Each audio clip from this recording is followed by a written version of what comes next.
안녕하세요. 미국 주시러 온 대학이 미준입니다.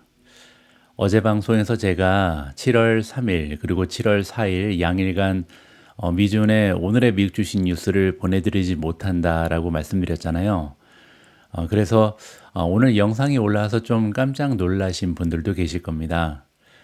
오늘은 조금은 특별한 컨텐츠를 준비했는데요. 제가 최근에 미준 멤버십 홍보를 굉장히 열심히 했잖아요. 그러면서 마음 한켠에는 조금 죄송한 마음이 들더라고요.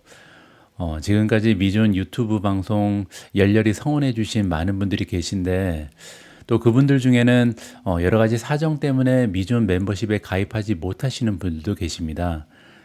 그래서 조금은 이런 분들께서 소외감을 느끼지 않을까. 특히 또 오늘 같은 경우는 멤버분들만을 대상으로 제가 특별 라이브 방송을 준비하고 있어서요. 좀 마음이 편하지가 않더라고요. 그래서 이분들을 위해서 조금 '어떻게 하면 마음을 풀어드릴 수 있을까?' 이런 생각을 하게 됐고요. 지난 5월 달에도 미준 멤버분들 모시고 제가 라이브 방송을 했었는데요. 이 방송을 뭐 재방송이긴 하지만 이번에 공개를 하면서 오늘 내일 미준 방송이 없어서 섭섭하신 분들을 조금이나마 제가 좀 위하는 마음을 표현하고 싶었습니다. 시의성이 없는 미국 주식 투자 관련해서 좀 일반적인 주제를 다뤘거든요. 그래서 한 달 반이나 지난 영상이지만 지금 시청하셔도 많은 도움을 받으실 수 있으라고 생각합니다. 여러분들 이 방송 함께 하시면서 마음 푸시고요. 제가 다음 주부터는 멤버가 아니신 분들께서도 마음 편하게 시청하실 수 있는 방송으로 보답하도록 하겠습니다. 자, 그러면 7월 3일 준비된 미준 특별 방송, 재방송이죠. 재방송 2025년 5월 달에 있었던 멤버분들을 위해서 보내드렸던 라이브 방송 다시 시청하도록 하겠습니다. 바로 시작합니다. 예, 이제 방송 제대로 되나 봅니다. 많은 분들께서 인사를 해주고 계십니다. 라이브는 할 때마다 좀 항상 긴장되고 좀 어려움이 있는 것 같습니다. 오늘은 테크니컬한 문제가 없어서 좀 원활하게 진행이 됐으면 합니다. 지난달에 좀 문제가 많았었잖아요. 버퍼링도 많이 되고 그래서 오늘은 좀 형식을 바꾸어서 진행하고자 합니다. 나는 나로님, 제가 목소리가 잠긴 이유는요. 방금 전에 미디움 방송 업로드했거든요. 어, 미디움 방송 하는데 목을 많이 씁니다. 그래서 목소리가 조금 잠길 수밖에 없고요. 에너지 레벨이 떨어진 상태라서 너무 말을 크게 하면 제가 라이브 방송을 길게 할 수가 없어요. 그래서 조금은 에너지를 아끼면서 천천히 진행해 볼까 합니다. 그래서 제가 라이브를 이렇게 멤버분들만 대상으로 하는 겁니다. 어 아무래도 공개 라이브를 하다 보면 너무 신경도 많이 쓰이고요. 또 실수하면 어쩌지 이렇게 중간중간 걱정되는 부분도 많이 있거든요. 근데 멤버분들을 상대로 이렇게 라이브를 하면 아무래도 조금은 마음이 편합니다. 제가 실수해도 너그러이 봐 주실 것 같고 좀 편하게 그냥 캐주얼하게 방송을 해도 여러분들 만나 뵙는 것만으로도 의미가 있는 것 같아서요. 어 좀 마음 좀 편히 먹고 진행하도록 하겠습니다. 오늘은 예 안 끊기고 잘 될 것 같습니다. 5월 님. 일단 그러면 들어오실 분들 다 들어오셨겠죠. 인제 1시 3분 정도 됐거든요.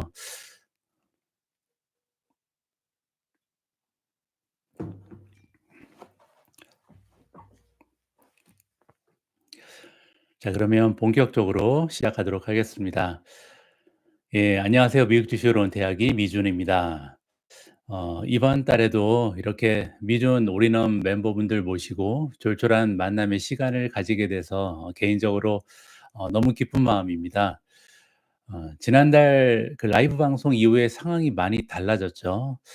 지난달 방송이 제가 기억하기로는 4월 14 일이었던 것 같은데요. 그 이후에 지금 미국 증시가 10% 정도 급등했습니다. 그래서 지난달에는 우리가 '아 힘든 장이다. 어떻게 견뎌야 되나. 반등이 가능할까?' 뭐 이런 내용의 방송을 했던 것 같은데요. 오늘은 조금 더 마음 편하게 우리가 라이브 방송에서 좀 어 캐주얼한 이야기를 좀 해도 좋을 것 같습니다. 그리고 지난 한 달 동안 우리가 느낀 점은요. 이론하고 이제 실제가 자꾸만 어긋나는 게 문제인데요. 우리가 머릿속으로는 알고 있죠. 그래서 제가 누누이 말씀드린 것처럼 "미국 증시를 떠나지 않는 것이 중요하다." 이렇게 말씀드려도 하락장이 오면은 또 짐 싸서 나가시는 분들이 많이 계셔서 이번에도 짐 싸서 나가면 안 되는 거였잖아요. 한없이 떨어질 것 같았는데 20% 가까이 떨어졌던 주가가 정말 5주 만에 18% 이상 폭등했습니다. 그래서 주식 투자할 때는 정말 감정을 어떻게 조절하는가가 굉장히 중요하다는 걸 우리가 다시 한번 공부할 수 있고, 또 내 자신을 한 번 더 트레인 시키고 교육시킬 수 있었던 좋은 기회였던 것 같습니다. 이번 달에는 진행 방식을 좀 바꿔 봤습니다.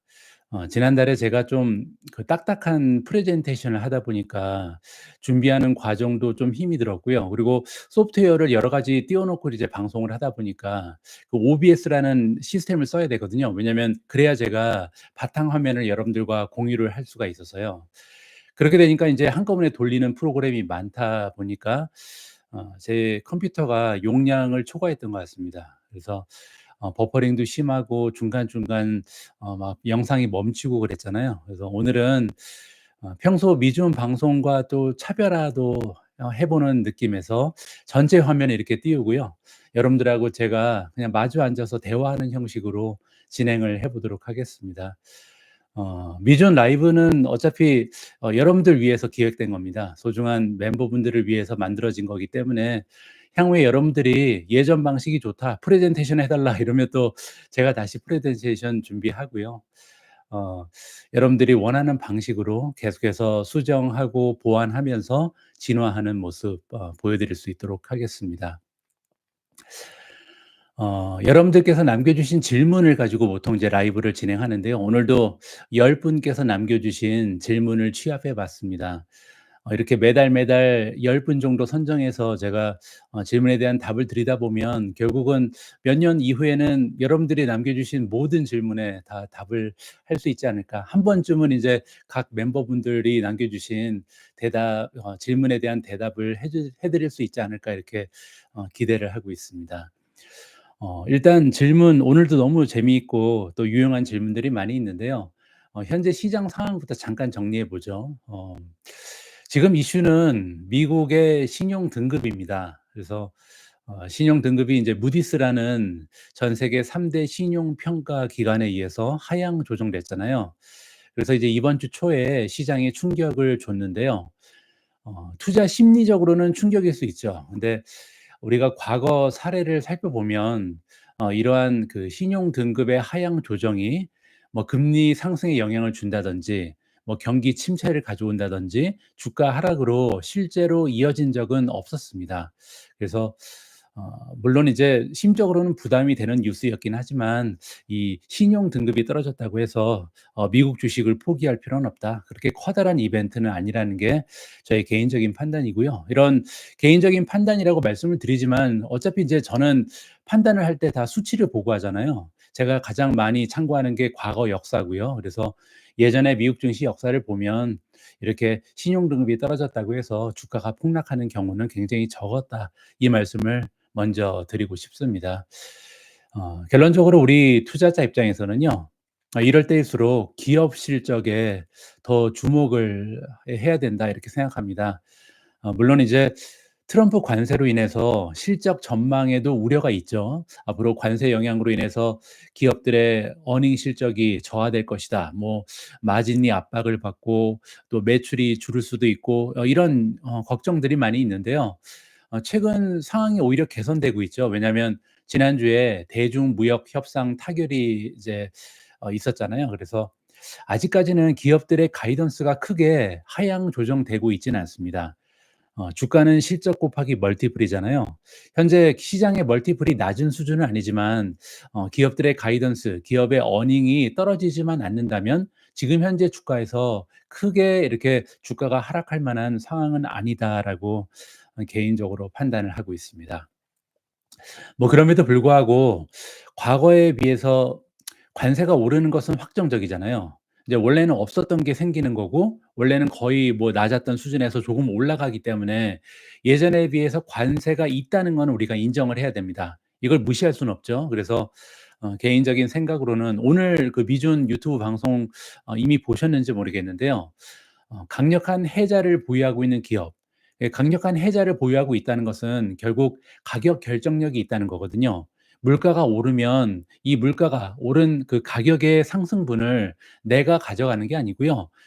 소비자 아니면 나의 고객사한테 전가하는 기업들을 얘기합니다. 그래서 내가 마음대로 가격을 올릴 수 있는 기업들, 이런 기업들 위주로 선별적인 투자를 진행하는 게 조금 더 안전하지 않을까라는 생각을 가지고 있습니다.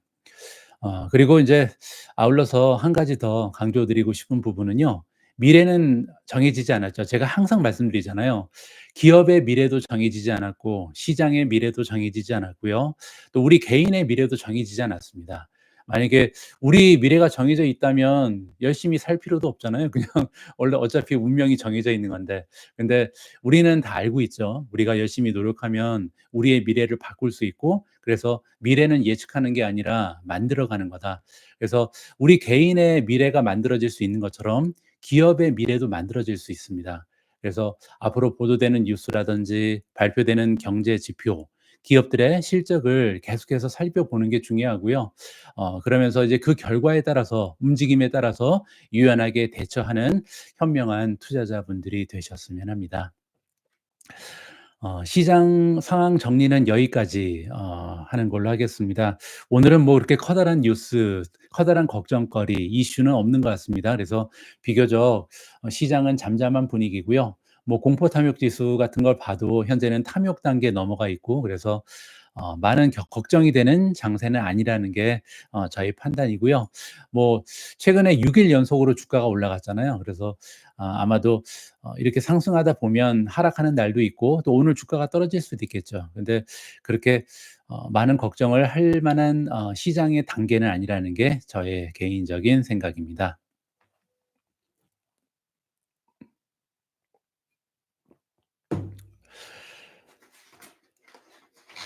자, 그러면 이번 달에 여러분들께서 남겨 주신 질문에 대한 답을 하나하나 좀 드려 보도록 하겠습니다.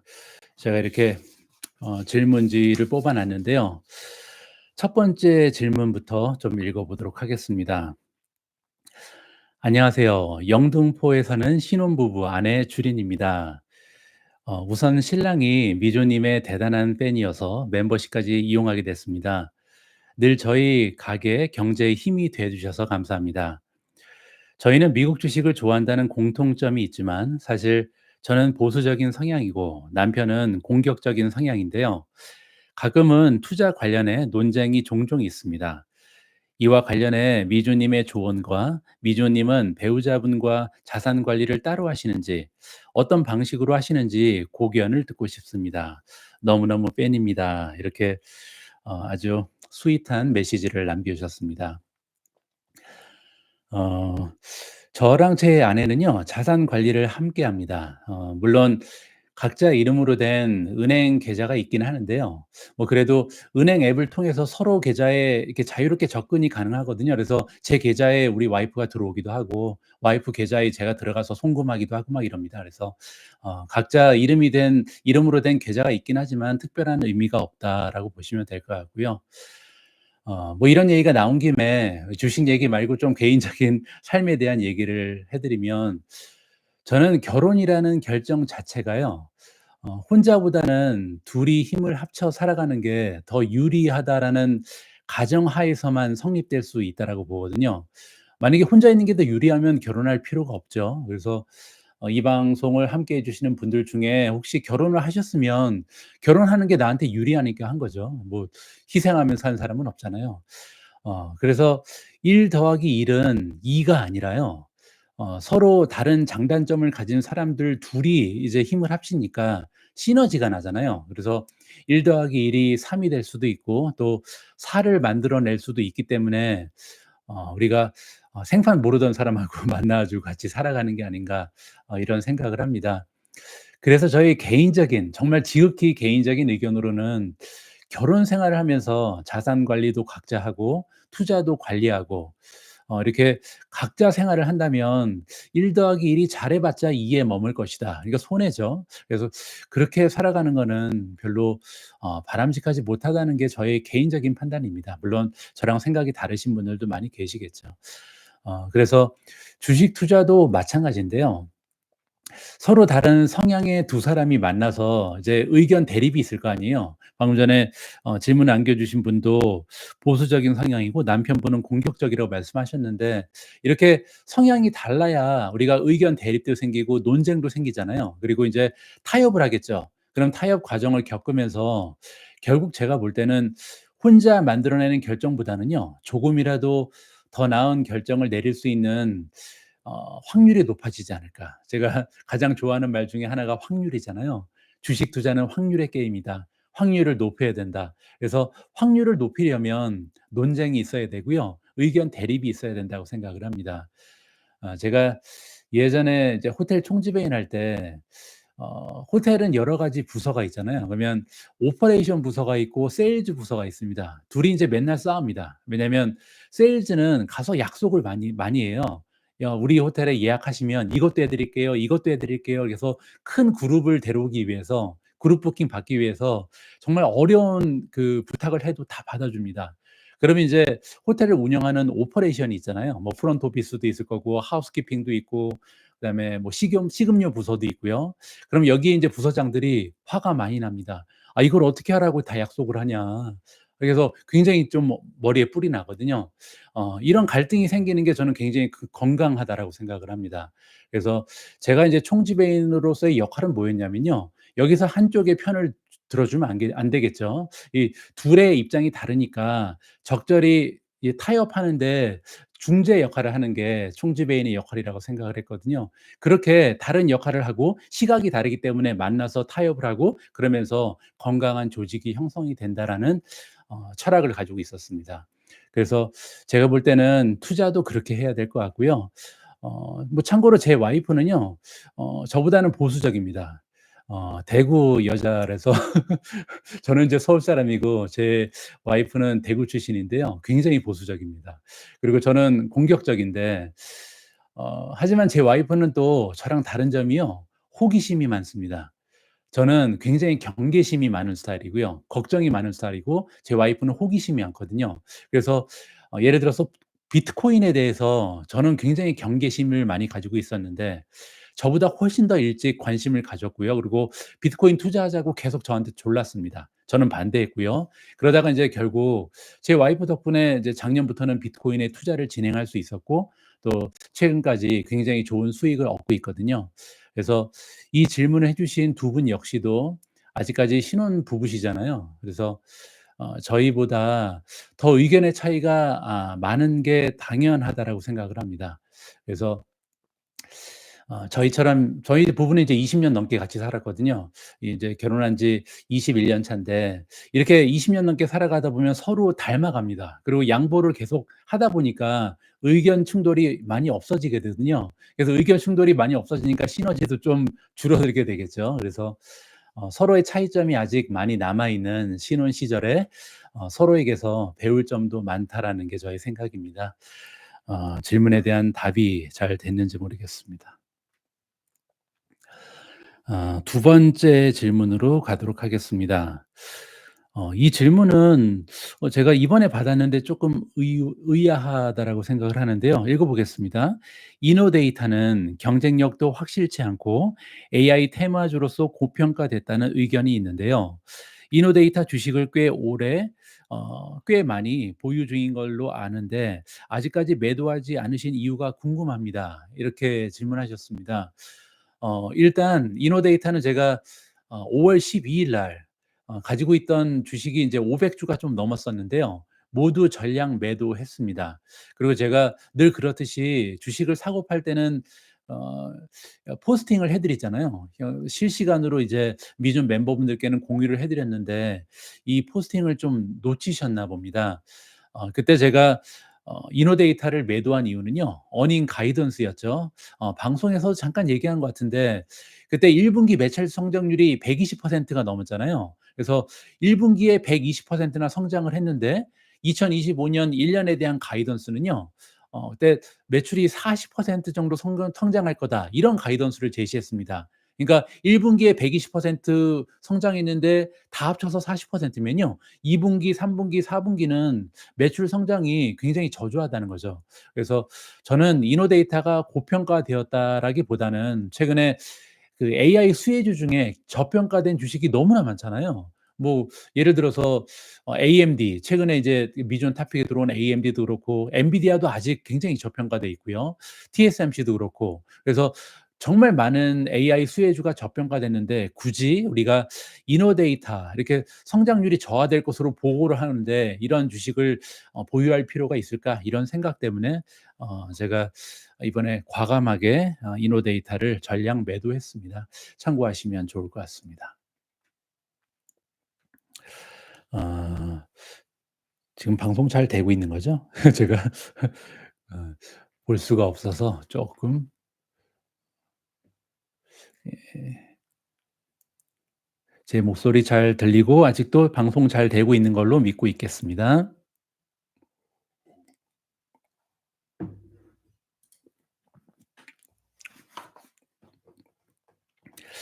자 그러면 세 번째 질문으로 넘어갑니다. 세 번째는 아마존입니다. 아마존은 관세 협정으로 조금은 좋아졌다고 하지만 없던 관세가 그래도 조금은 생긴 것이고 클라우드 성장률도 마이크로소프트에 쫓기고 있는 상황인데 포트에 많이 담고 계셔서 앞으로 어떻게 생각하시는지 궁금합니다. 예. 아마존에 대해서 질문하셨는데요. 맞습니다. 제가 볼 때도 아마존은요.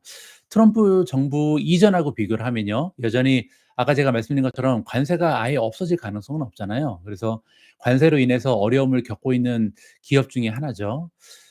그리고 지난 어닝 결과를 살펴보니까요. 클라우드에서도 마이크로소프트의 애저의 성장률에 밀리는 모습입니다. 그래서 같은 클라우드인데 애저의 성장률이 훨씬 더 좋잖아요. 그런데 그런 상황이 이미 아마존 주가에는 일부 반영이 되어 있는 것도 사실입니다. 이걸 우리가 어떻게 알 수 있냐면요. 그 지난 4 년간 아마존 주가 차트를 보시면요. 거의 못 올랐습니다. 4년 동안 15% 정도 올랐거든요. 근데 이제 같은 기간 동안 4년 동안 아마존의 매출은 한 40% 가까이 올랐고요. 순이익은 2배 올라갔습니다. 그래서 아까 제가 주가는 실적 곱하기 멀티플이라고 그랬잖아요. 그러면 실적이 2배 올라갔으니까 여기서 얘기하는 실적은 보통 순이익이잖아요. 순이익이 2배 올라갔으니까 주가도 2배 올라가는 게 맞죠. 근데 주가는 15% 밖에 못 올라갔거든요. 그 얘기는 뭐냐면 멀티플이 떨어진 거죠. 그래서 실적이 올랐는데 멀티플이 떨어져서 주가는 거의 변동이 없었던 기업이 바로 아마존입니다. 결과적으로 아마존의 포워드 PER은 현재 33배 정도인데요. 33 배라 그러면 뭐 "높은 거 아니냐?" 이렇게 말씀하실 수 있는데 과거 10년 동안 아마존의 PER 중간치는 90배 정도 됩니다. 그래서 원래는 순이익에 비해서 90 배를 줘야 돼 살 수 있는 기업인데 물론 이제 아마존의 혁신적인 모습이 옛날에 많이 부각이 됐기 때문인데요. 뭐 그래도 90 배를 줘야 사는 종목을 이제는 30 배, 33배 정도만 주면 살 수 있기 때문에 밸류에이션이 많이 하락한 것은 사실이죠. 물론 이제 시장에서는요. 아마존이라는 기업이 앞으로 예전처럼 성장하지 못할 것으로 예상하기 때문에 이런 결과가 나온 겁니다. 근데 이제 그런 시장에 만약에 시장의 의견에 여러분들이 동의를 하시면 아마존이라는 주식은 패스를 하시는 거고요. 저는 아직까지도 아마존을 들고 있는 이유는 '그게 가장 많을 맞을까? 아마존이 정말 성장이 끝났을까?' 이런 의문을 갖고 있기 때문이죠. 뭐 예를 들어서 온라인 리테일 우리가 이제 이커머스라고 부르는 거죠. 이커머스도 아직은 '성장 정점을 찍었다.'라고 보기는 어렵습니다. 그러니까 온라인을 사용하지 않는 사람도 아직 많잖아요. 여러분들 얼마나 자주 온라인만 사용하시는지 모르겠는데 요즘에 인제 슈퍼마켓 같은 데 가서 장을 보면요. 뭐 이마트를 가서 봐도 많은 사람들이 실제로 이제 온라인을 이용하지 않고 장을 보잖아요. 예 그런 사람들이 다 온라인으로 가야 그때 이제 온라인 리테일은 정점을 찍고 끝나는 거죠. 그래서 아직은 그 성장의 기회가 남아 있다라고 생각을 하고요. 두 번째로 클라우드도 성장률이 저하되고 있는 건 사실이죠. 근데 아직은 전 세계 1위 기업입니다. 클라우드 1 위는 아마존이잖아요, AWS. 그래서 이 부분도 1등 기업이라는 것을 아직은 우리가 인정을 해줄 필요가 있다라고 생각합니다. 그리고 인제 인공지능에서도 알렉사에 대한 기대가 좀 있거든요.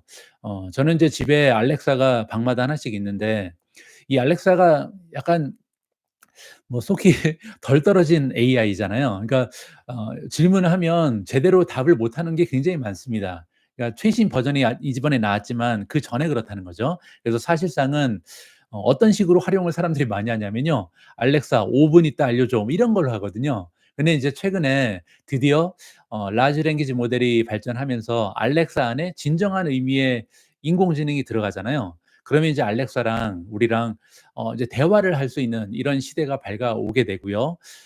알렉사 같은 경우는 애플의 쉬리라든지 아니면 구글의 어시스턴트에 비해서 훨씬 더 성능이 좋았습니다. 그렇기 때문에 이러한 추세를 계속 지켜낼 수 있지 않을까. 그래서 우리가 정말 집에서 이 인공지능과 대화하는 시대가 본격화되면 그때 '알렉사가 1 등을 하지 않을까.' 요런 기대감이 아직 남아 있는 거죠. 뭐 거기에다가 죽스 같은 자율주행에서도 만약에 매출이 발생할 수만 있다면 새로운 수익원이 추가되는 셈이고요. 그리고 제가 아직까지 그 아마존 주식을 들고 있는 가장 큰 이유가 하나 있는데요. 디지털 광고 시대가 본격화되고 있기 때문입니다. 제가 예전에 트레이드 데스크라는 기업에 대해서 설명드릴 때 인제 디지털 광고에 대해서 좀 설명을 드렸잖아요. 예전에 광고는 매스 커뮤니케이션이었습니다. 그 얘기는 우리가 TV를 보거나 라디오를 듣고 있으면 모든 시청자가 같은 광고를 보던 시대였잖아요. 근데 이게 바뀌었죠 인제. 디지털 광고 시대가 시작되면서 이 지금 시청하고 있는 사람의 성향, 소비 패턴에 따라서 우리는 모두 각자 다른 광고를 소비하게 됩니다. 근데 이게 왜 중요하냐면요. 향후 제가 볼 때는 우리가 인제 물건을 구입하는 과정이 굉장히 즉흥적이고 간소화될 가능성이 높다고 생각합니다. 이게 좀 스토리를 좀 들려 드려야 될 것 같은데 그 이제 스마트 TV 집에서 많이 보시잖아요. 스마트 TV라든지 우리가 스마트폰은 모두 사용하고 있고요. 조금 있으면 스마트 안경도 쓰고 다니겠죠. 그리고 자율주행이 본격화되면요. 자율주행할 때 내가 운전할 필요가 없잖아요. 그래서 운전자는 물론이고 같이 타고 있는 사람이 같이 스크린을 보고 있을 가능성이 높습니다. 차 안에서 이제 뭐 엔터테인먼트를 즐기는 거죠. 영화를 본다든지 연속극을 본다든지 오락 프로그램을 본다든지 이렇게 콘텐츠를 소비하는 시대가 드디어 인제 시작되겠죠, 차 안에서.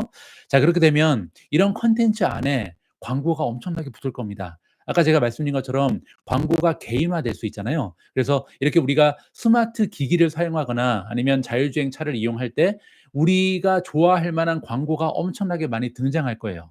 근데 이런 광고를 보다가 마음에 드는 물건이 생기면요. 지금은 '저거 마음에 드는데?' 이러고 끝나잖아요. 근데 이제부터는요. 저거 마음에 드는데 그러면 바로 얘기를 해야죠. 누구한테 얘기하냐면 저의 인공지능한테 얘기하죠. 예를 들어서 이게 알렉사다 그러면 저거 보다가요. "알렉사 나 저거 하나 주문해 줘." 이렇게 얘기할 거 아니에요. 그러면 바로 결제되고 끝나는 거죠.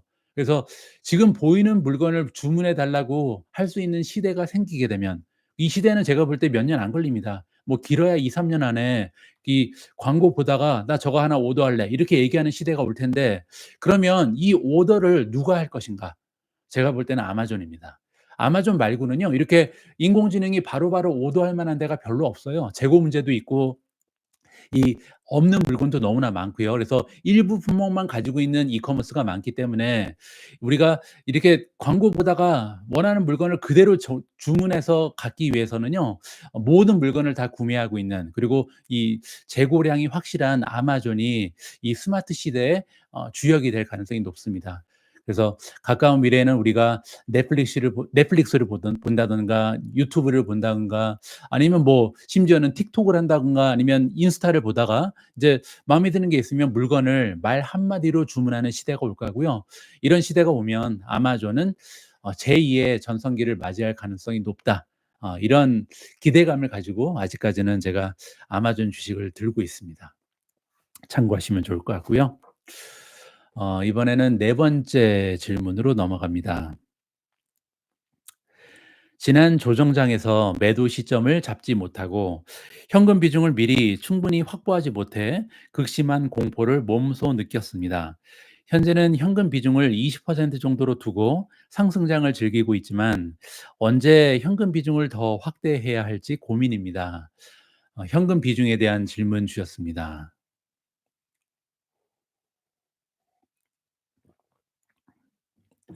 갑자기 좀 끊긴다고 말씀하시네요. 5월 님께서. 지금 방송 끊기나요?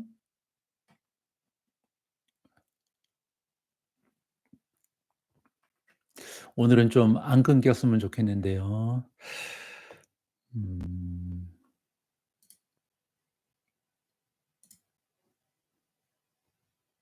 잘 나오나요? 예예. 알겠습니다. 잘 나온다고 확인해 주고 계시네요. 계속 잠깐씩 끊긴다. 아이고 참 어렵네요. 제가 나중에 말레이시아 가면 쪼끔 더 어 빠른 인터넷 해 보겠습니다. 지금 영국에서 가장 빠른 인터넷을 쓰는데도 그래도 이렇게 문제네요. 조금 어려움이 있습니다. 자, 이번에는 방금 전에 인제 읽어 드렸던 네 번째 질문에 대한 답을 좀 드려야 될 것 같은데요. 잠깐만요. 이게 왜 이렇게 끊기나요?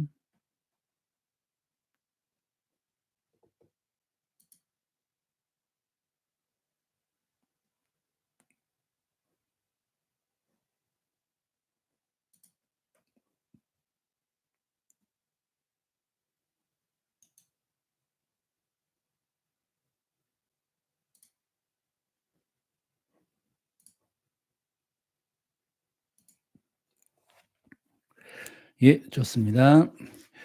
화질을 자동에서 다운시키니까 안 끊겨요. 그러니까 화질을 쪼끔만 아래로 조절하시면 도움이 될 수도 있을 것 같습니다. 고맙습니다. 현금 비중. 예.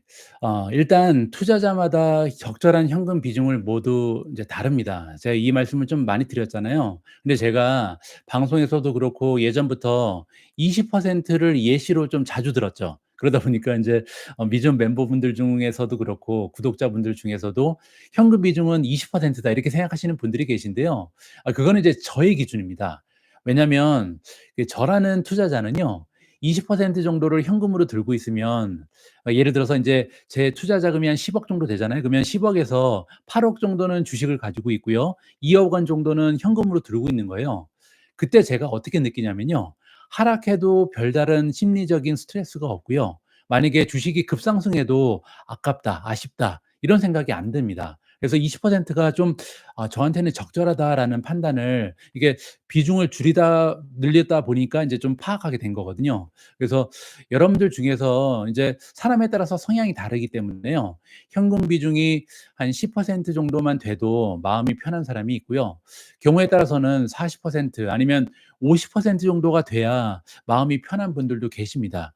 저 같아도 만약에 제가 한 70 대다 그러면 70대 정도 되면요. 앞으로 주식 투자해서 손실을 보면 좀 안 되잖아요. 그럼 저 같아도 한 50% 정도는 현금으로 가꾸고 싶다 이런 생각이 들 것 같아요. 그래서 아직은 저는 50대 초반이기 때문에 한 20%만 가지고도 마음의 위안을 좀 받을 수 있다. 평안을 이룰 수 있다. 이렇게 보시면 될 것 같습니다. 그래서 이렇게 자신에게 적합한 현금 비중을 찾았다면요. 그다음에는 이제 여러 가지 지표를 봐야겠죠. 공포 지수라든지 초이스탁의 마켓스코 요즘에 잘 맞추잖아요. 그리고 CNN의 공포 탐욕 지수 뭐 이런 지수들을 참고로 해서 조금씩 비중을 늘렸다 줄였다 하는 것이 바람직하다라고 생각을 합니다. 예를 들어서 평소에 현금 비중이 20%인 사람은요. 만약에 시장이 완전한 탐욕 단계로 넘어섰다. 그러면 그러니까 시장 지표가 빅스도 막 올라가고 엄청나게 내려가는 거죠. 빅스가 엄청 떨어지고 공포 탐욕 지수도 완전히 탐욕으로 가고 그리고 이제 초이스 스탁의 마켓 스코어도 완전히 이제 극적인 탐욕을 보인다. 이러면요. 조금씩 이제 분할 매도를 하면서 현금 비중을 30% 아니면 40% 까지 늘릴 수도 있는 거고요. 그리고 만약에 4월 초처럼 하락세가 지속되면서 이제 공포 단계로 넘어가잖아요. 그리고 이제 빅스도 막 50 까지 올라가고 40일 넘어서고 이러면 또 분할 매수를 하면서 대부분의 현금을 주식에 올인할 수 있어야 된다. 이렇게 좀 어떻게 보면 유연성이 있는 투자자가요. 제가 볼 때는 좋은 수익을 낼 수 있는 가능성이 높다라고 생각을 합니다. 질문에 답이 됐는지 모르겠습니다. 다음에는 다섯 번째 질문입니다. 멤버십에 올려주시는 귀중한 해석 및 인사이트 잘 보고 있습니다.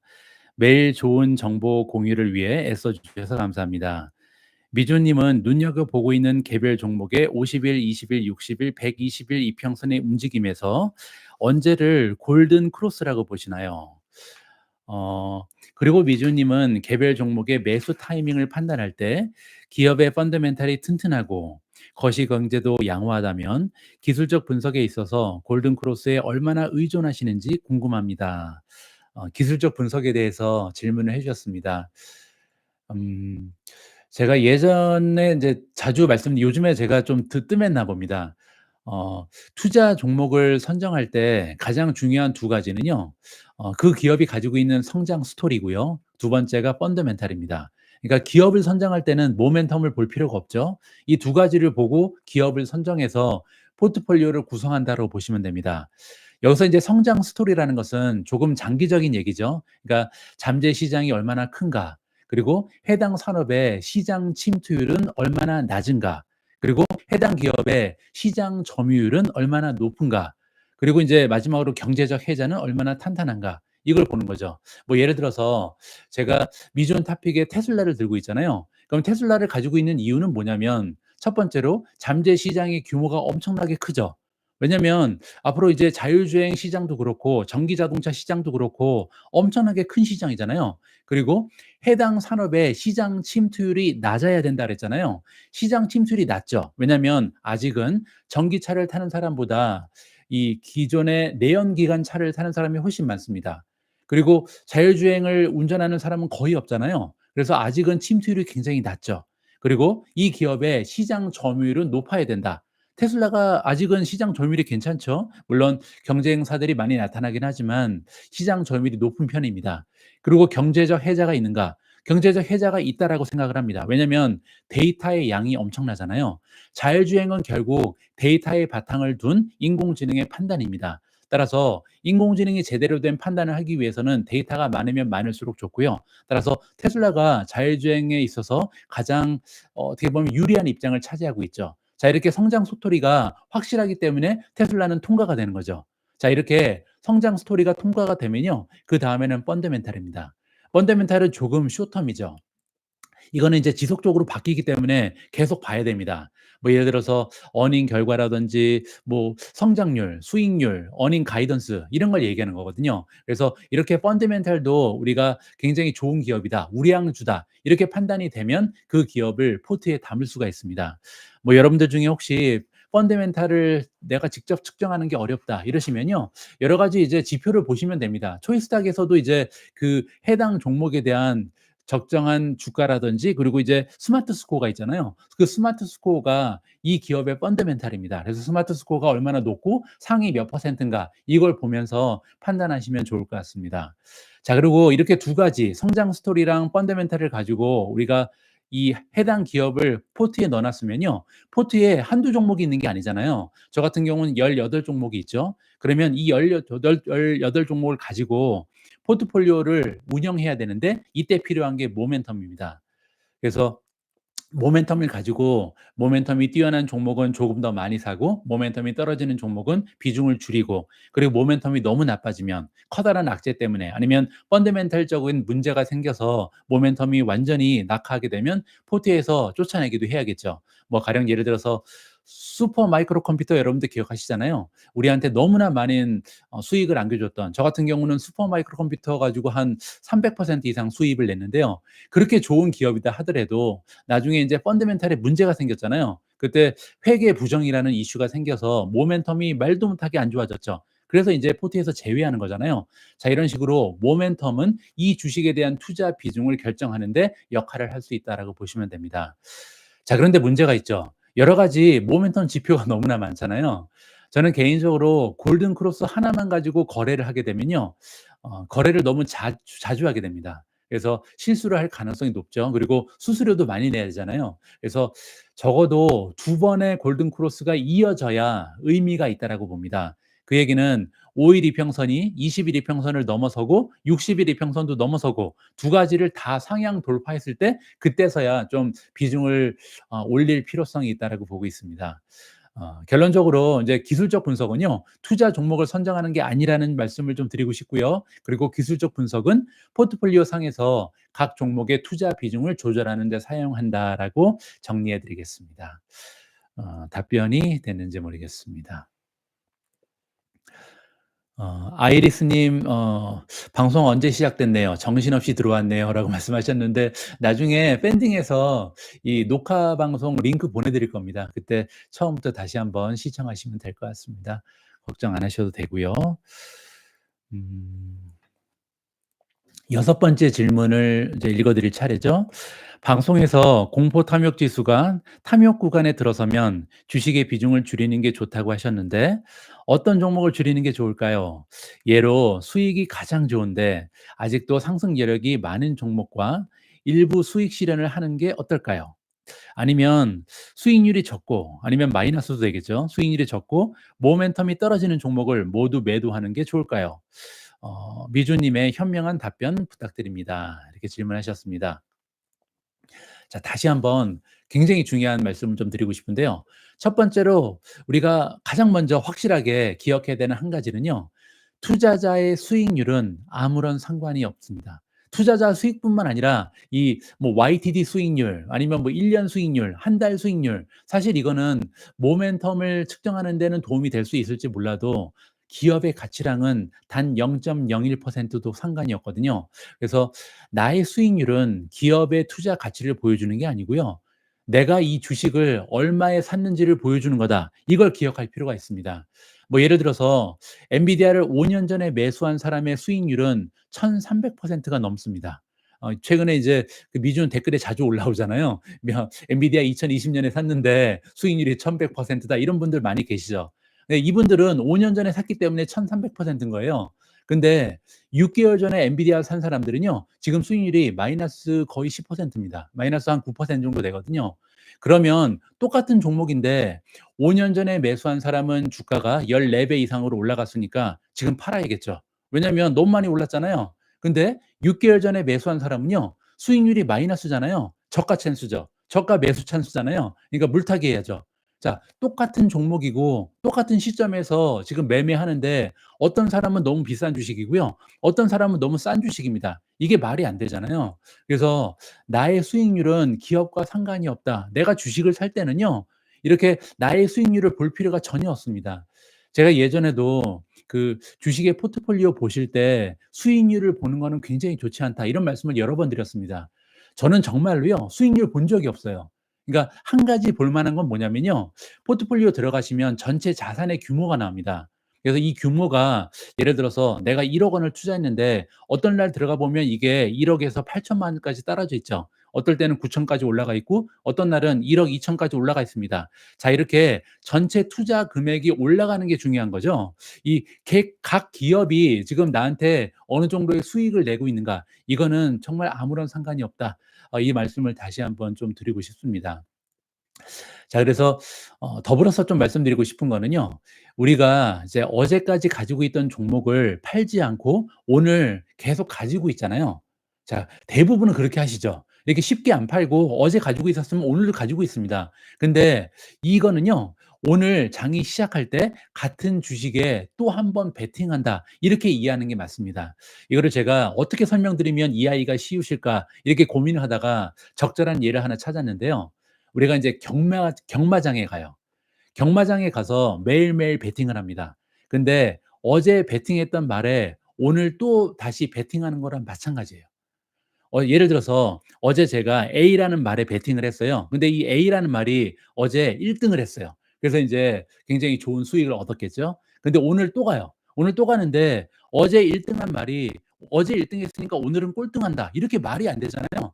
어제랑은 오늘은 아무런 상관이 없죠. 그래서 오늘 경마장 갈 때는요. 어제 누가 1 등한 게 중요한 게 아니라 이제 지금 현재 시점에서 어떤 말이 가장 컨디션이 좋은가, 그리고 지금 기수는 컨디션이 누가 가장 좋은가, 문제가 없는 말이 어떤 건가, 어떤 말이 지금 좀 이상해 보이나, 이런 걸 보고 오늘의 승률을 정해야 되잖아요.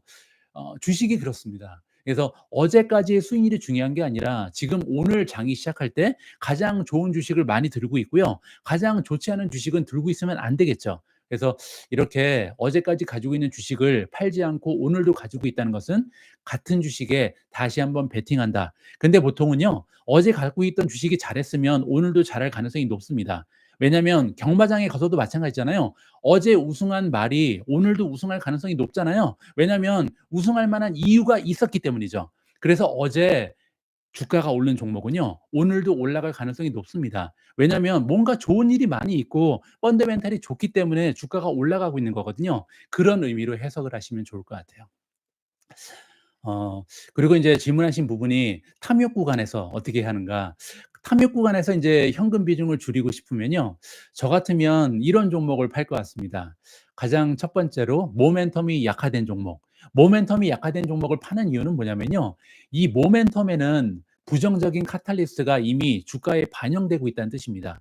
우리가 세상의 모든 뉴스를 다 볼 수 없잖아요. 저는 인제 하루에 한 13 시간 정도 주식을 합니다. 13 시간 동안 뉴스를 보기 위해서 이런저런 뉴스 채널을 다 뒤지지만 그래도 제가 놓치는 뉴스가 있거든요. 그리고 이제 어떨 때는 늦게 보죠. 그래서 모멘텀이 약화된 종목은요, 이렇게 세상의 모든 부정적인 카탈리스트가 이미 주가에 반영되고 있는 겁니다.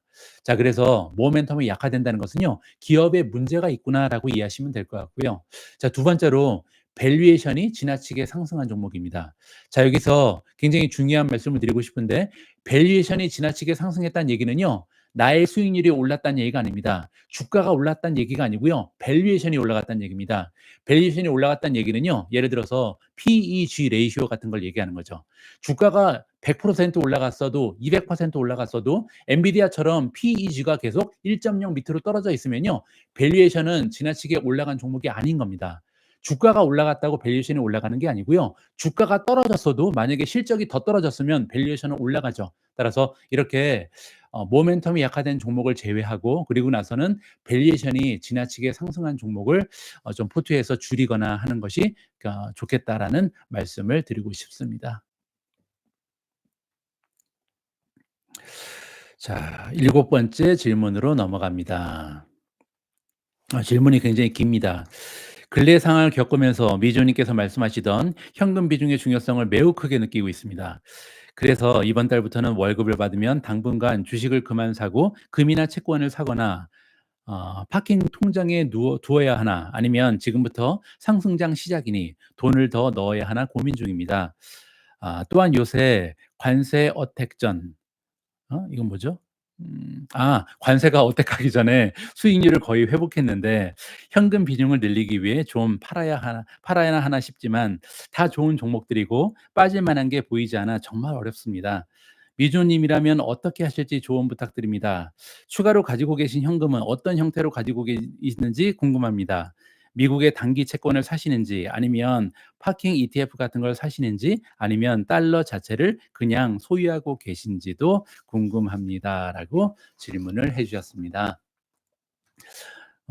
여러 가지 질문이네요.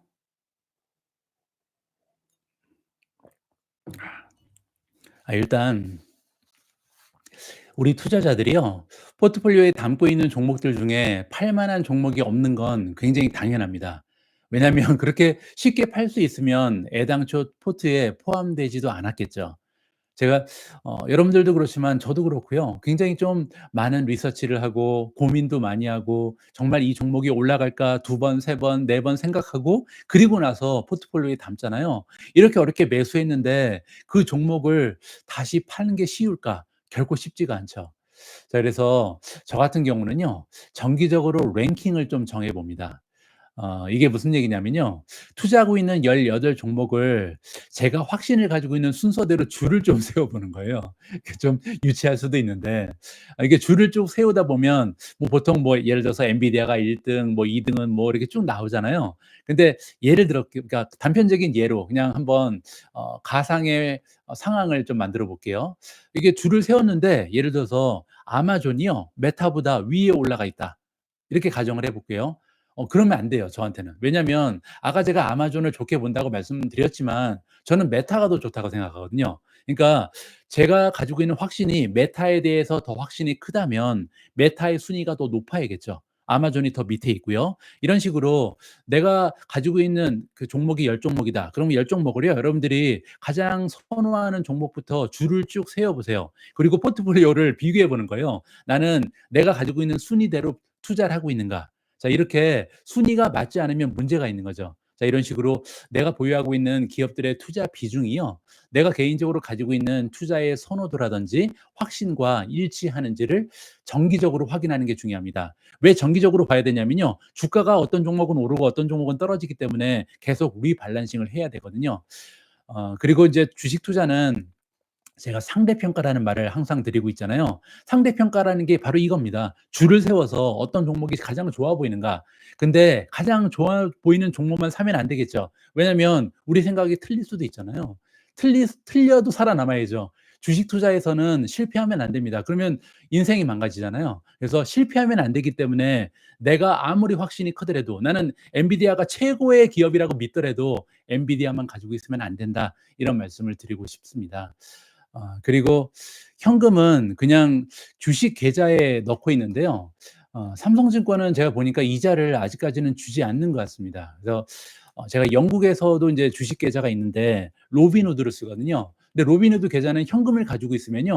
이자율이 4% 입니다. 그래서 '채권 같은 데 굳이 투자할 필요가 없다.' 이렇게 생각하거든요. 한국의 증권사들도 좀 그렇게 하는 곳이 많았으면 좋겠습니다. 이 현금 가지고 있는 분들은 보통 이렇게 이자를 줘야 되는데 한국의 증권사는 좀 그런 면이 부족한 것 같습니다. 자, 다음에 8 번째 질문으로 가도록 하겠습니다. 8 번째 질문도 깁니다. 안녕하세요. 미주 님이 팬딩에 올려주신 고급 정보 및 유튜브 영상 항상 감사한 마음으로 보고 있습니다.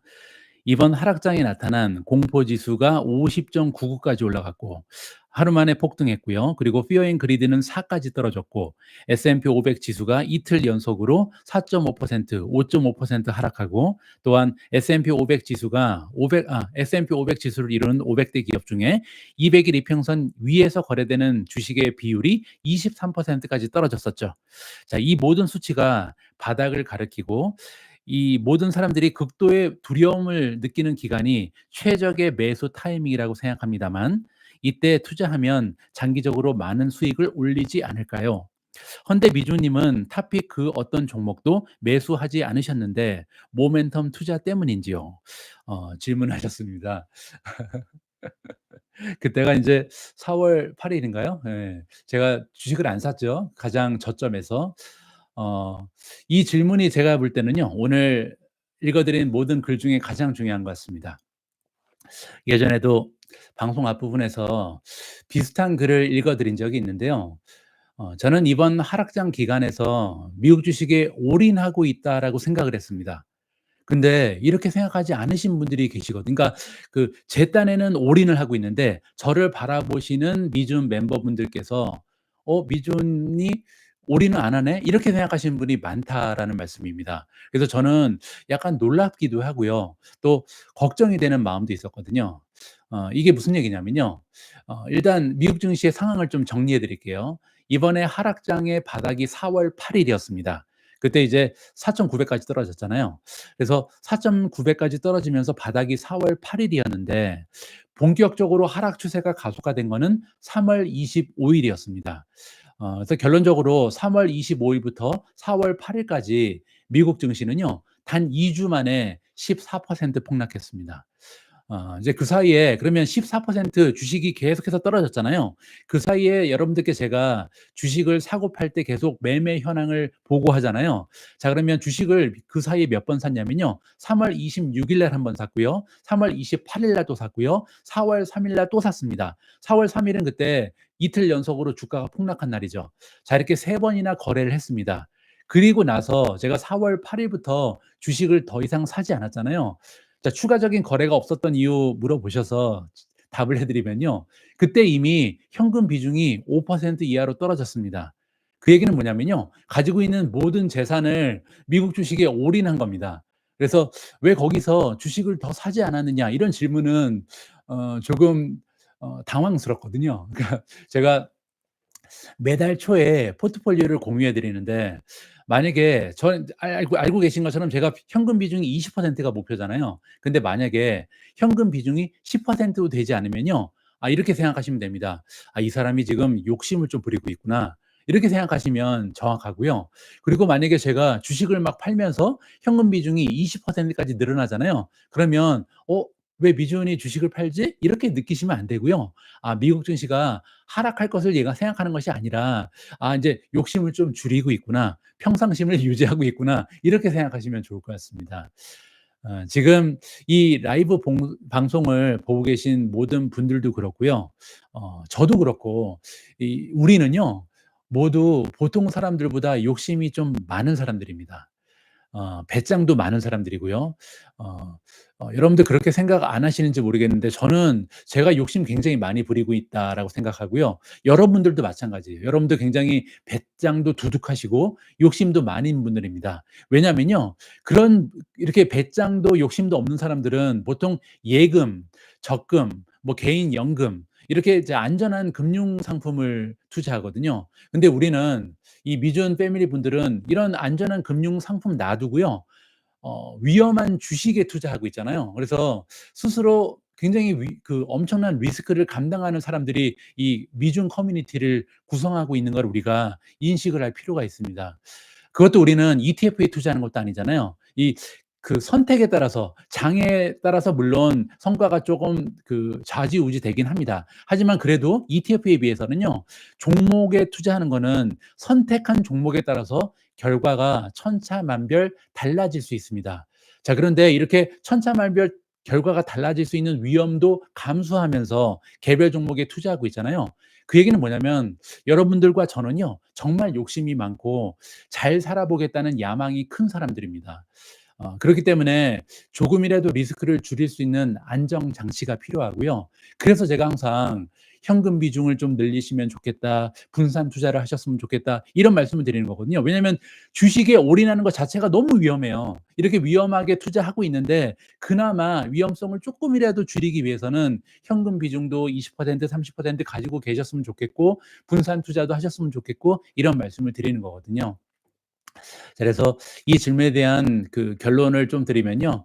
지난 4월 8일 날 미국 증시가 바닥을 찍었을 때 제가 추가 매수를 하지 못한 거는요, 이미 너무 많은 욕심을 내서 미국 증시에 올인을 이미 하고 있었기 때문입니다. 그래서 더 이상은 매수할 여유가 남아 있지 않았다. 저는 현금 비중이 5% 이하로 떨어지면 그건 올인이라고 봅니다. 1%까지 줄여야 올인이 아니라 현금 비중이 5%면 올인이죠. 그렇게 생각하고 있다라는 거를 좀 말씀드리고 싶습니다. 다음에는 아홉 번째 질문으로 넘어갑니다. 모멘텀 전략의 유효성에 대해서는 여전히 공감하고 있고, 앞으로도 그 방향성은 유지하고 싶습니다. 그런데 자산이 1 밀리언 달러에 가까워지면서 과거처럼 공격적인 자산 배분이 지금도 그대로 유효한지 점점 고민이 됩니다. 자산이 커질수록 포트폴리오 구조 자체를 보다 보수적으로 전환해 나가는 것이 맞다고 보시는지, 아니면 지금처럼 공격적인 구성을 유지하면서도 전략과 모멘텀 투자로 충분히 대응이 가능하다고 보시는지 궁금합니다. 이제 자산이 많이 불어난 이 시점에서 멘토님께서도 미주은하기 위해 리스크 관리를 강화하면서 방어적인 스탠스를 고려하고 계신지, 아니면 여전히 공격적인 비중을 유지하며 공격적인 모멘텀 전략을 이어가실 계획인지 여쭙고 싶습니다. 이 질문도 참 좋네요. 모든 전략은요. 그러니까 뭐 투자뿐만 아니라 모든 전략은 그 목표에 따라서 달라져야겠죠. 그래서 내 목표가 뭐냐에 따라서 우리가 구사하는 전략은 달라집니다. 지금까지 미준 유튜브 채널에서는요. 4차 산업혁명이라는 키워드를 가지고 굉장히 공격적인 투자 전략을 소개해 왔습니다. 그리고 그 이유는 굉장히 확실합니다. 우리가 굉장히 공격적인 전략을 계속 미준에서 다룬 이유는 뭐냐면요. 미준 채널을 운영하는 게 저잖아요. 근데 저의 투자 목적이 자산의 성장에 있기 때문입니다. 저는 자산이 많은 사람이 아니거든요. 그렇기 때문에 자산을 증가시키는 게 목적이었죠. 자산을 유지하는 게 목적이 아니었습니다. 제가 5년 전에 미준 첫 번째 방송에서 말씀드렸던 것처럼 저는 목표가 굉장히 확실합니다. 저는 미국 주식 자산만으로요. 33억 원을 만드는 게 목표입니다. 그러니까 부동산 같은 거 다 빼고 보험 같은 거 다 빼고요. 그냥 미국 주식만 가지고 33억 원을 만들고 싶거든요. 이렇게 제가 33억 원이라는 돈을 목표로 잡은 이유는 뭐냐면요. 완전히 은퇴를 한 이후에도 매달 현금 흐름이 1,000만 원 정도는 됐으면 하는 욕심이 있기 때문입니다. 욕심이 좀 과하죠. 근데 저는 외식도 굉장히 좋아하고요. 집에서 제 와이프가 이렇게 요리하고 있으면 굉장히 기분이 안 좋습니다. 나가서 먹는 거 좋아하거든요. 왜냐면 설거지도 해야 되고 준비하는데 시간도 걸리고 장부 다 해야 되고 저는 이런 자체가 시간 낭비라고 생각하는 스타일이에요. 그래서 외식이 정말 좋습니다. 그래서 나이 먹으면 전 세 끼를 다 외식했으면 좋겠거든요. 그래서 외식도 좋아하고 여행 다니는 것도 좋아하고 은퇴한 이후에도 한 월 1,000만 원 정도는 있어야 3기 하루에 3 끼를 계속 사 먹고 여행도 다니지 않을까 이렇게 생각을 하고 있기 때문에 33억 원 정도는 있어야 뭐 배당을 4% 받으면 1억 원이잖아요. 그래서 그런 생각을 나름대로 하고 있습니다. 음. 그래서 저는 그 3억 33억 이라는 목표가 달성될 때까지 이제 비교적 공격적인 전략을 계속 펼칠 가능성이 높습니다. 그런데 문제는요. 이렇게 개별 종목 위주로 그것도 하루가 멀다 하고 계속해서 변화하고 진화하고 있는 이 테크 주식에 투자하고 있잖아요. 왜냐면 테크 주식에 투자를 해야 수익률을 올릴 수가 있거든요. 4차 산업혁명의 기회에 투자를 해야 우리가 제가 원하는 33억 을 만들 수가 있는데 문제는요. 이렇게 테크 주식에 투자하려면 엄청나게 신경을 많이 써야 되거든요. 시간적으로도 그렇고 에너지도 너무나 많이 소요됩니다. 그래서 현재로서는 하루에 아무리 못해도 한 12 시간에서 15 시간 정도는 미국 주식 시장 관련된 뉴스들 읽고요. 또 기업에 대한 뉴스 체크하고 또 종목 분석도 하고요. 이런 식으로 하루하루를 거의 미국 주식에 매달려서 보내고 있거든요. 인제 다행히 지금까지는 이런 투자 여정 자체를 제가 즐기고 있고요. 그 과정을 또 제가 멤버십을 통해서 계속 공유할 수가 있잖아요. 그래서 그냥 저 혼자 보는 게 아니라 제가 기사를 20개 읽으면 그 20 개를 여러분들께 공유할 수 있는 하나의 그 게이트가 있죠. 그래서 이런 방식으로 경제적 이슈도 없이 생활을 하기 때문에 감당이 되는 상황입니다. 그래서 체력적으로도 조금 힘들긴 하지만 아직은 할 수가 있고요. 하지만 이런 생활을 계속할 자신은 없습니다. 제가 방송에서도 몇 번 말씀드렸는데 이렇게 하루에 12 시간, 15 시간 계속해서 주식에 매달릴 수 있는 그런 여력은 나중에는 없을 것 같아요. 그래서 앞으로 3 년이 됐건 5 년이 됐건 만약에 가까운 미래에 계획했던 미국 주식 자산이 33억 원까지 늘어나게 되면요. 자산의 급격한 성장이 목표가 아니겠죠. 그때는 자산의 현상 유지가 목적으로 바뀔 겁니다. 그리고 아까 제가 말씀드린 것처럼 전략이라는 것은 목적이 뭐냐에 따라서 달라져야 되거든요. 그렇게 되면 이제 포트폴리오 전략이 수정되겠죠. 그래서 그때 가면요. 개별 종목보다는 ETF 위주로 뭐 배당주라든지 ETF 위주로 포트폴리오를 구성할 계획이 있고요. 뭐 그 이후에는 하루 종일 미국 주식 뉴스를 읽고 종목 분석하면서 시간을 보낼 필요도 없어지겠죠. 지금 제가 12 시간 이상씩 미국 주식에 매달리는 이유는 테크 주식에 올인을 하고 있기 때문이고요. 테크 주식에 투자하려면 그 정도 공부해야 됩니다. 안 그러면 따라갈 수가 없거든요. 하루에도 계속해서 변화하는 모습이 계속 1 시간에 한 번씩 나오는데 이걸 따라가지 않으면서 과연 우리가 테슬라 주주가 될 자격이 있는가, 엔비디아 주주의 자격이 있는가 저는 이렇게 생각하거든요. 그래서 너무나 위험한 주식에 투자하면서 이만큼 공부를 하지 않으면 위험성이 너무나 커진다. 이런 두려움 때문에 정말 하루 종일 주식 뉴스에 매달리고 있다라고 설명을 드리고 싶습니다. 자, 그래서 나중에 제가 목표했던 33억 원을 만들고 나면요. 아마도 미국 주식으로 은퇴하기 채널에서는 이제 미국 주식으로 은퇴하기잖아요. 미국 주식 얘기는 좀 많이 없어지겠죠. 그때는 아마도 은퇴 얘기가 조금 더 많아지지 않을까, 이런 생각을 가지고 있습니다. 다음에는 열 번째, 오늘 마지막 질문으로 넘어가도록 하겠습니다. 이번에 하락장을 겪으시면서 느끼신 바가 있는지 궁금합니다. 하락장 동안의 전략이라든지 하락장을 맞이하기 전에 준비라든지요. 아니면 하락장을 여러 번 겪으셔서 큰 감흥은 없으셨을까요? 뭐 제가 이렇게 대단한 베테랑 투자자가 아니기 때문에 감흥이 없다는 건 말이 안 되고요. 하락장은 언제나 소리 없이 찾아오기 때문에 이번에도 특별한 준비를 할 겨를은 없었습니다. 하지만 2022 년보다는 훨씬 더 수월했는데요. 제가 볼 때 2022 년보다 이번 하락장이 쉬웠던 이유는 한 3 가지가 있는 것 같습니다. 첫 번째는요. 너무나 빨리 회복이 됐잖아요. 그래서 너무나 빠른 시간에 떨어진 만큼 급등을 했기 때문에 정신적으로 좀 회복이 빠를 수 있었고요. 두 번째는 예전에 제가 하고 있지 않았던 모멘텀 투자 전략 때문입니다.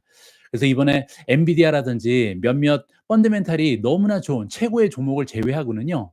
모멘텀이 떨어진 성장주는 대부분 주가가 떨어지는 과정에서 손절할 수 있었잖아요. 그래서 예전에 비해서는 하락장의 손실이 최소화될 수 있었습니다. 예전에는 이렇게 주가가 막 20% 가까이 떨어지면요. 제가 가지고 있는 주식 중에는 70%, 80% 이렇게 떨어진 주식들이 많았는데 이번에는 그런 주식들 대부분 다 20%, 30% 떨어졌을 때 손절했기 때문에 정신적인 피해가 좀 줄어들었다. 이렇게 좀 좋은 효과를 느낄 수가 있었습니다. 그리고 한 가지가 더 있는데요. 한국의 투자자분들이 굉장히 많이 성숙하셨기 때문입니다. 예전에 비해서 저랑 함께 투자하고 계신 여러분들이죠. 여러분들의 그 전반적인 그 모습이 하락장 내에서도요 굉장히 여유가 넘친다는 걸 제가 느꼈거든요. 한 사람의 투자자 입장에서도 조정이나 하락장은 굉장히 힘이 들죠. 저도 투자를 여러분도 알고 계신 것처럼 뭐 적은 돈을 투자하는 것도 아니고 굉장히 많은 자산을 그 주식에 넣어 놓고 있기 때문에 조정이나 하락이 오면요 굉장히 힘이 듭니다. 근데 한 사람의 투자자 입장에서 보다 오히려 인플루언서 입장에서는요 하락장은 투자자 입장에서보다 한 2 배, 3 배, 4배 정도는 더 힘든 것 같습니다. 투자자로서 주가가 떨어지는 거는 그냥 나 혼자 손실을 입으면 끝나잖아요. 근데 이 인플루언서 입장에서는요. 주가 하락이 가져오는 그 금전적인 손실이 나 한 사람에서 그치는 게 아니라 함께 해 주고 계신 모든 분들한테 그 영향이 미치기 때문에 마치 오늘 그 모든 멤버분들 그리고 구독자분들의 정신적 고통이요. 이게 한꺼번에 막 느껴집니다. 그러니까 제가 모든 짐을 이렇게 짊어 나가는 느낌을 가지게 되거든요. 그래서 이번에는 그럼에도 불구하고 하락장 중에서 저를 원망하는 듯한 악플도 거의 없었고요.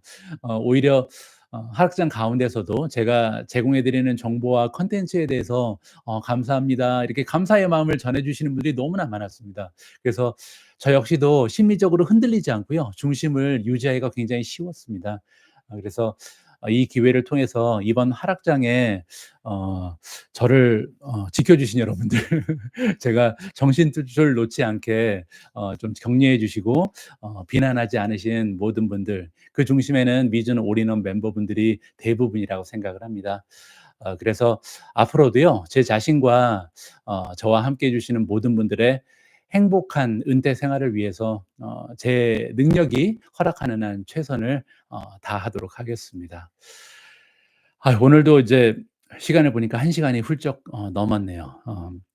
이렇게 어 라이브 방송을 1 시간 정도 하게 되면 제가 녹초가 되거든요. 그래서 오늘도 진이 다 빠졌는데 그래도 굉장히 의미 있는 시간이라고 생각을 합니다. 어 팬딩에 이제 댓글창을 제가 설치할 수가 없잖아요. 예전에 한번 자세히 설명드린 적이 있는데 밴딩에다가 댓글창을 설치하게 되면 법률에 접촉이 됩니다. 저는 투자 자문업이라는 라이센스를 가지고 있지 못하거든요. 저는 유사 투자 자문업을 가지고 있습니다. 그리고 이제 투자 자문업이 없는 사람은요. 개인적인 투자의 조언이라든지 이런 어드바이스를 줄 수가 없습니다. 그래서 이렇게 개별적으로 채팅이 가능하면 안 되거든요. 유튜브에 채팅이 가능한 이유는 뭐냐면 유튜브의 컨텐츠는 무료이기 때문에 가능한 거고요. 이렇게 밴딩처럼 제가 유료 멤버십을 구축해 놓고 컨텐츠를 제공할 때는 댓글창을 막을 수밖에 없습니다. 그러다 보니까 여러분들과 제가 소통할 수 있는 시간이 여태까지는 굉장히 없었는데요. 이렇게 한 달에 한 번 정도라도 여러분들의 질문에 대한 답을 드리면서 이렇게 어떻게 보면 얼굴을 맞대고, 제 입장에서는 여러분들이 안 보이지만 얼굴을 맞대고 주식 얘기가 중심이긴 하지만 가끔씩 인생에 대한 얘기도 하면서 좋은 시간을 가질 수 있는 뜻깊은 기회라고 생각을 합니다. 오늘 라이브 방송 여러분들 만족하셨는지 모르겠습니다. 지난주에 비해서 좀 끊기는 게 덜했죠. 그래서 방송 내용을 여러분들께 전달해 드리는데 기술적인 문제도 좀 적었고요. 그리고 인제 제가 봤을 때 질문에 대해서 쪼끔 이렇게 허심탄회하게 답을 드리고 개인적인 생각 위주로 어 대화하듯이 이렇게 방송을 진행하다 보니까 진행하는 입장에서 훨씬 더 쉬웠습니다. 그래서 여러분들이 이런 형식의 라이브 방송을 좋아하시면요, 다음 달에도 이런 형식을 계속 유지할 수 있도록 하겠습니다. 오늘 밤 늦게까지 함께해 주신 한국에 계신 멤버분들, 그리고 이제 하루를 시작하시는 미국에 계신 멤버분들, 그리고 그 밖에도 전 세계에 계신 미존 멤버분들께 어 진심으로 감사의 말씀, 그리고 정말 여러분들 덕분에 제가 크리에이터 그리고 인플루언서로서 삶을 연장해 나갈 수 있다는 점 꼭 기억하셨으면 합니다. 만약에 미존 멤버십이 잘 되지 못했으면요, 저는 아마 호텔로 돌아갔을 거예요. 미존 유튜브 방송에서 들어오는 수입은 호텔리어 총지배인으로 받는 월급이나 그 베네핏에 비해서 반 정도밖에 되지 못합니다. 그래서 아마 어 멤버십이 잘 안 됐으면 미존의 시대는 끝날 수도 있는데, 여러분 덕분에, 여러분들이 이렇게 유료 멤버십에 가입해 주시는 덕분에 우리가 아직까지도 카메라를 통해서 이렇게 서로 얼굴을 맞대고 소통을 할 수 있는 것 같습니다. 여러분들 진심으로 감사의 말씀드리고요. 앞으로도 더욱더 발전하는 모습, 그리고 여러분들 성공적인 투자 여정에 도움이 될 수 있는 다양한 정보로 보답할 수 있도록 하겠습니다. 우리 모두가 미국 주식 투자로 은퇴하는 그날까지 다 함께 화이팅입니다. 행복한 하루 되세요. 감사합니다.